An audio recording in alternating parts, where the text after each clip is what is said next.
Good afternoon, this is Sean Golding with Golding & Golding, here to go through the basics of what is considered a financial interest for FBAR purposes. First, let's go through just the basics of the FBAR, and then let's look at some common examples of what's considered financial interest. So the FBAR, Foreign Bank and Financial Account Reporting, technically it's filed on a FinCEN Form 114. FinCEN refers to the Financial Crimes Enforcement Network, but most of the time FBAR has nothing to do with crimes. It's not actually an IRS form under Title 26, it's a money and finance form under Title 31, but the IRS is tasked with enforcement and has done so since about 2003. Taxpayers are required to file the form electronically. Some minor exceptions or exclusions may apply. It includes all different types of accounts, such as bank accounts, investment accounts, pooled fund accounts, such as mutual funds or ETFs, stock accounts, foreign pension plans, and life insurance policies that have a surrender or cash value. Interestingly enough, the FBAR is not limited to accounts in which there is a financial interest. You could have financial interest or signature authority or other authority. The reason why the financial interest aspect is so important is because when you have financial interest and you don't get it right and the IRS wants to punish you, it generally is going to come down on people who have a financial interest in the account. So generally the idea of financial interest is that you're the owner of record or you have legal title. For example, Jane is a U.S. person. She has foreign accounts in Peru. The accounts are under her name. She is the owner of record. She has legal title. Those accounts belong to her.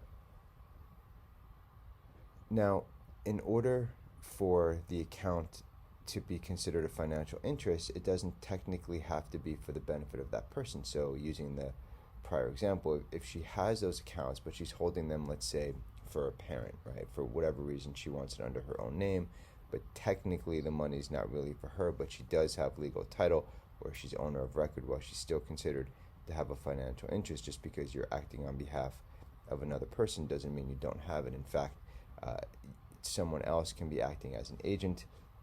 The underlying person would still have financial interest. So Jane has the money. She gives Joe the authority. Joe opens the account under Joe's name, but Jane controls the money, determines when Joe is to withdraw money. The money is still technically Jane's money. Jane is still considered to have a financial interest in the foreign account. Let's look at a couple common examples. An individual person for all types of accounts, obviously, right?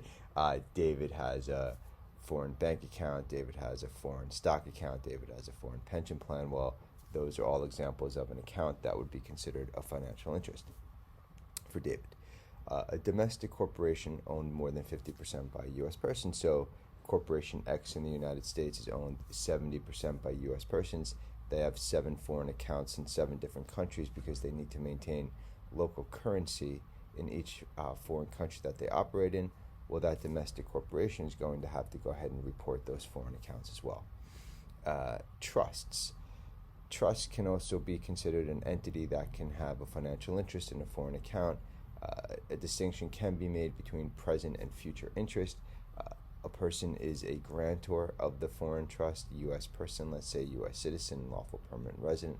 They're going to have to go ahead and report, the trust is going to have to go ahead and report ownership of that foreign account. Let's say another person is just a remainderman on the trust. Well, that person isn't going to have a reporting requirement because they don't have a present interest in the trust sufficient to have them to report the foreign account. If you're out of compliance for filing the FBAR or other international information reporting forms, the IRS has developed many different amnesty programs to safely assist you with getting into compliance. There's the traditional voluntary disclosure program, which is designed for taxpayers who are either willful or simply are uncomfortable certifying under penalty of perjury that they're non-willful. When someone's non-willful, there's many more opportunities available to them. There are the streamlined procedures, delinquency procedures, and reasonable cause are the 3 most common. At Golding & Golding, we have tons of free information available on our main website and our sub-websites. You can always reach out and schedule a reduced fee initial consultation if it's something that we handle here. Again, my name is Sean Golding with Golding & Golding. Thank you for your time. Enjoy the rest of your day.